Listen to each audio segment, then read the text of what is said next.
تو بڑھاپے کی پہلی علامت کیا ہوتی ہے؟ اس کو شیشے میں دیکھتا ہے، ایک بال میرا کیا ہو گیا؟ سفید. وہ مسکرا کے ٹال دیتا ہے، یار ایک بال ہے یوں نوچ کے نکال دیا، تھوڑا سا مارکر لگا دیا، ٹھیک ہے نا، ٹوپی تھوڑی یوں کر کے پہن لی، نظر نہیں آ رہا، ویسے بھی ایک بال چھپ جاتا ہے، کہتا ہے کوئی مسئلہ نہیں ہے. حالانکہ یہ ایک بال نذیر تھا، ڈرانے والا تھا. بیٹا اب تجھ میں ان کیمیکل کی کمی ہونا شروع ہو گئی ہے جو جوانی والے کیمیکل ہیں، جو بالوں کو کیا رکھتے ہیں؟ بلیک رکھتے ہیں. سمجھتے ہو نا؟ اس کا میڈیکلی نام تو ڈاکٹر ہی بتائیں گے نا، میں کوئی ڈاکٹر تھوڑی ہوں. جو بھی یہ کیمیکل ہے جو جوانوں میں ہوتا ہے، بوڑھوں میں کیا ہوتا ہے؟ وہ آہستہ آہستہ شارٹ.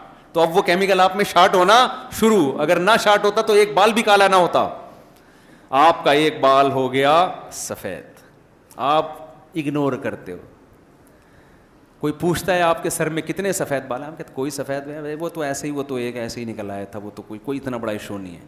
اپنے نفس کو نا دھوکہ دیتے ہو. حالانکہ قرآن کے مطابق یہ نذیر ہے، یہ ڈرا رہا ہے کہ اب آپ کی فائلیں لپٹنا شروع، اب آپ کو ریورس گیئر لگنا شروع. کیونکہ اگر ریورس نہ ہوتے تو بھی مزید بال گہرے ہوتے، آپ کے مزید کالے ہوتے. یہ ایک کالا اس لیے ہوا ہے کہ ایک سے ابتدا ہوئی ہے. جیسے کوئی 4 شادیاں کرے تو پہلی سے ابتدا ہوتی ہے نا اس کی. کیا خیال ہے بھائی؟ ایک دم سے تھوڑی ہو جاتی ہیں، چوتھی پہلے تھوڑی ہوتی ہے. تو ایک بال کیا ہوا ہے ابھی؟ یہ ایک سفید ہونا اس کی علامت ہے. بیٹا تھوڑے دنوں میں اب دوسرا بھی سفید ہوگا، پھر تھوڑے دنوں میں تیسرا بھی ہوگا، پھر تھوڑے دنوں میں چوتھا بھی ہوگا. پھر ایسے ہوتے ہوتے ہوتے ہوتے آدمی کہتا ہے یہ کیا ہو رہا ہے بیگم؟ بھائی یہ کیا ہو رہا ہے؟ کہتا ہے کہ نہیں کہتا؟ پھر بیگم صاحبہ کہتی ہیں بھائی کچھ لگا لیا کریں. منع کے ابا میں چاہتی ہوں آپ جوان نظر آئیں. میں کیا چاہتی ہوں؟ کسی مجلس میں جاتے ہیں آپ سفید دھک، لوگ دم تھوڑی کرانے آئیں گے آپ سے. پھر بیوی کے کہنے پہ کالا کولا لگا رہا ہے، کوئی براؤن لگا رہا ہے، کوئی مہندی لگا رہا ہے، کچھ بھی لگا رہا ہے، پکڑا بہرحال جاتا ہے کہ بیٹا یہ اوریجنل نہیں ہے. 2 دن رنگ لگانا بھول جائے وہ سفید نکلنا شروع وہاں سے. حالانکہ آپ لگائیں، کالا لگانا جائز نہیں، براؤن لگا لیں، لیکن عبرت تو حاصل کرو کہ بھائی اب ریورس گیئر لگنا شروع. اب آپ بالوں کی فکر میں لگے تھے، ایک دن آپ کو پتہ چلتا ہے یار وہ کمر میں کو پتہ نہیں، آج ڈاکٹر صاحب کو 3 دن سے پین ہو رہا ہے میری کمر میں، آج تک کبھی ہوا ہے نہیں. پہلے تو ڈاکٹر آپ کو بیوقوف بنائے گا. ہو جاتا ہے اصل میں، آدمی تھوڑے یوں کروٹ پہ سوتا ہے، کبھی یوں کروٹ پہ، تو یہ والے مسل دبرے ہوتے ہیں. بھائی جوانی میں بھی تو، جوانی میں ایسے ٹیڑھے میڑھے سو رہے ہوتے ہیں نا، یوں یوں کر کے. دیکھا ہے ہم جب بچے تھے نا، ہم ایسے سوتے تھے کہ سوتے یہاں تھے، صبح نکلتے وہاں سے تھے. ہم اماں کہتی تھی ہم سلا کے یہاں گئی تھی، نکل کہاں سے رہا ہے؟ ایسے کلا بازیاں کھا رہے ہیں، وہ ادھر اس پہ بھی کلا بازی، اس کی ٹانگ اس کے سر پہ لگ رہی ہے، وہ اس کی ٹانگ ہمارے سر پہ لگ رہی ہے، پھر بھی سو رہے ہیں. عمر زیادہ ہوتی ہے، وہ نیند بھی مارکیٹ سے شارٹ. تھوڑی سی کہیں کتے نے بھونکا، آدمی گیٹ کھول کے دیکھتا ہے بھائی میری نیند خراب کر دی اس نے. کہیں کسی نے تھوڑا سا بول دیا اٹھ گیا، پھر نیند ہی نہیں آ رہی پوری پوری رات. یہ سب چیزیں کیا ہیں؟ نذیر. کہ بیٹا اب پشاور آنے والا ہے، اب کیا ہے کے پی کے میں گاڑی داخل، بولو ہو چکی ہے. اب یہ برگر شرگر جلدی سے کھا کے ختم کرو، نانی اماں کا گھر آنے والا ہے. تو یہ ڈرا رہی ہے چیزیں. ہم ڈرتے نہیں، ہم بالوں کو کالا کرنے پہ فوکس کر دیتے ہیں سارا. کمر کے درد کا علاج، پھر ابھی کمر سے فارغ نہیں ہوتا، ڈاکٹر صاحب گردوں میں کچھ پین سا محسوس ہو رہا ہے، چلا نہیں جا رہا، بیٹھا نہیں جا رہا. زیادہ دیر بیٹھتا ہوں تو ٹانگیں کانپنا شروع کر دیتی ہیں. سمجھ رہے ہیں نا؟ اور پھر مفتی طارق مسعود صاحب جو شادی کی باتیں کرتے ہیں مجھے بالکل بھی اچھی نہیں لگتی. پہلے بہت اچھی لگتی تھی، 20 سال پہلے. ایک بوڑھے میاں مجھے ملے، کہہ رہے کاش آپ مجھے 30 سال پہلے مل جاتے. بزرگوں کا احترام کیا کریں، کسی کا مذاق اڑانا مقصد نہیں ہے. اور یہ آج کے جو بزرگ ہیں نا، یہ آج کے جوانوں سے اچھے ہیں. جب یہ جو جوان گٹکے والے بیٹھے ہوئے ہیں نا، یہ جب اس عمر کو پہنچیں گے تو اس قابل نہیں رہیں گے جس قابل یہ لوگ ہیں. یہ خوب سمجھ لیں. تو آج جو ہے نا گٹکے کھا کے جو آدمی 50-60 سال تک پہنچے گا، تو ہمارے ایک دوست تھے سگریٹ بہت پیا کرتے تھے، بہت زیادہ سگریٹ. ان کو ہم نے منع کیا یار نہیں پیو اتنی. ایک دن کیا ہوا، ہم سوئمنگ کے لیے گئے تو ان سے 2 دفعہ انہوں نے یوں کیا اور ایسے سانس پھول رہا تھا بہت زیادہ. تو مجھے کہنے لگے بھائی اب تو سب جگہ سے دھواں ہی نکل رہا ہے، میرے اتنی سگریٹ پی ہے اب میرے اندر پاور کیا ہو گئی ہے، ختم. تو اب سوچو 25 سال کا وہ برباد ہو گیا سگریٹ پی پی کے, تو آپ کیا سمجھتے ہو آپ سگریٹیں اور گٹکے کھا کے 60 سال تک جوان رہو گے؟ یہ کھوپڑی سے آپ کے وہ نظیر 30 سال میں ہی آنا شروع ہو جائے گا. تو نذیر کیا ہے؟ ڈرانے والا کیا ہے؟ سفید بال. نذیر کیا ہے؟ کمر کا درد, پھر بلڈ پریشر اوپر نیچے. جوانی میں جتنے بھی انڈے کھاؤ بی پی ہائی نہیں ہوتا. آج کیا تھا, 2 کے بجائے یا 3 انڈے کھا لیے, وہ تیسرا انڈا گلے پڑ گیا. ہوتا ہے کہ نہیں ہوتا؟ بی پی شوٹ کر گیا بھائی, 3 انڈے کھا لیے تھے. جوانی میں مٹھائی کے پورے پورے ڈبے کھا جاتے. ہمیں بھی یاد ہے, مجھے رسگلے کھانے کا بڑا شوق تھا. ہماری اماں کھانے نہیں دیتی تھی رسگلے زیادہ, کہ بھئی کوئی کھانے کی چیز کھا, کوئی پراٹھا کھا, کوئی چاول کھا. بچے تو غلط چیزیں زیادہ کھاتے ہیں نا. تو مجھے اپنا ایک دن بہت اچھی طرح یاد ہے, ہماری والدہ 1 یا 2 رسگلے بہت زیادہ کھا لیے, ورنہ پھر وہ بھئی کھانا کھاؤ نا, جیسے مائیں کر رہی ہوتی ہیں کہ وہ رسگلے کھائے گا تو کھانا کون کھائے گا.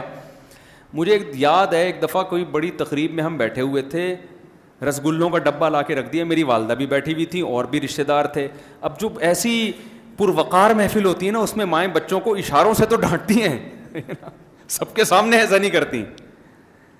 تو مجھے بہترین موقع ملا, میں نے جو رسگلے پھوڑنا شروع کیے نا, میں نے کہا بیٹا بعد میں پٹو, ابھی نہیں کوئی روکے گا تمہیں. والدہ کہہ رہی ہیں بس. اسی طرح جو ڈبو کے کھانے کا, بسکٹ کو ڈبو کے کھانے کا مزہ, وہ بھی مجھے اپنی والدہ کا یاد آتا ہے. وہ ڈبو کے کھانے والا لطیفہ تو بہت لوگوں نے سن لیا ہوگا نا, دوبارہ سنا دوں, وہ بہت لوگوں نے سن لیا ہے. وہ اصل میں اس واقعے سے متعلق ہے, تو پھر مجھے بتانا پڑے گا. وہ ایک آدمی کہیں رشتہ لینے کے لیے گیا, تو وہ ڈبو کے کھانے لگا, تو لڑکی کے ابا نے منع کر دیا, اس کم بخت کو بسکٹ کھانے کی تمیز نہیں ہے نا, چائے میں ڈبو کے پینڈوؤں کی طرح کھا رہے. تو انکار کر دیا. جب یہ گھر سے باہر نکلا تو اس نے اپنے ہوتے ہوتے رہ جانے والے سسر سے کہا کہ حضرت آپ نے رشتے کا انکار کیا, اچھا نہیں لگا, لیکن ڈبو کے کھانے کا اپنا مزہ ہے. بس بسکٹ چائے میں ڈبو کے کھاتے ہیں. تو مجھے بہت شوق تھا, اب بھی میں ڈبو کے ہی کھاتا ہوں.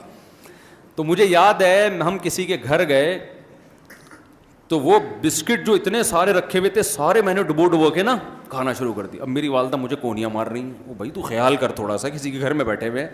مجھے پتا تھا کہ زبردستی نہیں ہو سکتی یہاں پہ. اب جو میزبان وہ بھی خاتون تھی, وہ کہہ رہی نہیں بچہ ہے کھانے دیں, بچہ ہے کھانے دیں. اور میں گننا بن کے کیا کر رہا ہوں, دور سے میں نے نا, والدہ تھوڑا دور وہ کرتی ٹرے پر, وہاں سے کھینچ کے لاتا ادھر ڈبو کے. اس دن میں نے جو کھائے ہیں نا, پتہ نہیں پیٹ خراب ہوا کیا ہوا, ہم نے کہا یہ بہترین موقع ہے, یہاں والدہ زبردستی نہیں کریں گی. تو وہ دور تھا, اتنے بسکٹ ڈبو کے کھا گئے ہم. پیٹ خراب بھی ہوتا ہے تو خود ہی صحیح, اب ڈبو کے اتنے نہیں کھا سکتے, 2 4 6 بہت زیادہ کتنے کھا لیں گے. تو جوانی میں انسان پھوڑ رہا ہوتا ہے. ویسے ابھی ہم بڈھے ہوئے نہیں ہیں معذرت کے ساتھ, لیکن بہرحال وہ والی بات تو نہیں ہوگی نا جو پہلے ہوا کرتی تھی 20 سال میں. پہلے تو کتا ہمارے پیچھے لگتا تھا, ہم کتے کے پیچھے لگ جاتے تھے. کتے کے لیے ہم سے جان چھڑانا مشکل ہو جاتا تھا. ہمیں یاد ہے اپنے اسکول کالج کا دور, کتا کہیں پیچھے لگا نا, لڑکے کتے کے پیچھے لگ جاتے تھے. کتا پھنس جاتا تھا کہ یار میں کن لوگوں کے پیچھے لگ گیا, کیونکہ وہ تو انٹرٹینمنٹ بن جاتا تھا, تفریح لیتے تھے ہم نا. وہ کتا پیچھے لگا, سارے انہوں کتے کو مار رہے ہیں. اب اگر ہمارے پیچھے کتا لگ جائے تو ہم کتے کے پیچھے نہیں لگتے, ہم آگے آگے بھاگ رہے ہوتے. اتنا اسٹیمنا اللہ نے ٹوٹا پھوٹا دیا ہوا ہے کہ یعنی کتے کے آگے ہی بھاگتے ہیں. اور یہ کراچی والوں میں ہر ایک میں اللہ نے یہ اسٹیمنا رکھا ہے, کیونکہ اتنے کتے ہیں کہ انہوں نے الحمدللہ یہ اسٹیمنا سب کراچی والوں میں پیدا کر دیا ہے کہ وہ بھاگ لیتے ہیں الحمدللہ. تو خیر, تو کیا ہوگا بھائی, اب کیا ہو گیا کہ بھئی بال سفید ہونا شروع, یہ بھی نذیر ہے, ڈرا رہا ہے آپ کو. کمر میں درد, بلڈ پریشر ہائی. ہاں میں رسگلے کی مثال دے رہا تھا, ہم نے تو پورا ڈبہ کھا لیا تھا. اب کیا ہے بھائی, اب انسان ڈرتا ہے, یار 2 رسگلے کھا لیے, تیسرا کھایا شوگر نہ ہو جائے. ڈرتے ہیں نا یار, کہیں شوگر نہ ہو جائے, یار یہ نہ ہو جائے, یار یوں نہ ہو جائے. تو کتنی احتیاطیں, یہ سب نذیر ہیں کہ بھائی اب وہ جوانی کے دور بولو گئے, وہ گئے. اور ایک دور آئے گا صرف شادی کی باتیں رہ جائیں گی, ٹھیک ہے نا, باتیں کریں گے بیٹھ کے. ایک عمر ایسی بھی آتی ہے انسان کی, پھر باتیں بھی بری لگتی ہیں اس کو. تو کیا ہے, جیسے جیسے عمر, پھر بلڈ پریشر, پھر شوگر. کتنے لوگ پیشنٹ ہیں کہ جی ابا کو بلڈ پریشر کا مسئلہ ہو گیا ہے, علاج کرا کے تھک گیا, ڈاکٹروں نے کہا بھائی ان کو تو شوگر بھی ہو گئی ہے. ابھی شوگر کا علاج کرا ہی رہے تھے, بھائی یہ تو ہارٹ پیشنٹ بن گئے ہیں, بھائی یہ تو کڈنی کا مسئلہ ہے ان کا, بھائی یہ تو یہ مسئلہ، بھائی یہ تو یہ مسئلہ، لیور صحیح کام نہیں کر رہا. ایک دن اطلاع آتی ہے کہ جی آج ابا کا انتقال ہو گیا. تو بھائی جیسے آپ کے میرے ابا کا ہوا، ہم بھی تو کسی کے ابا بنتے ہیں نا.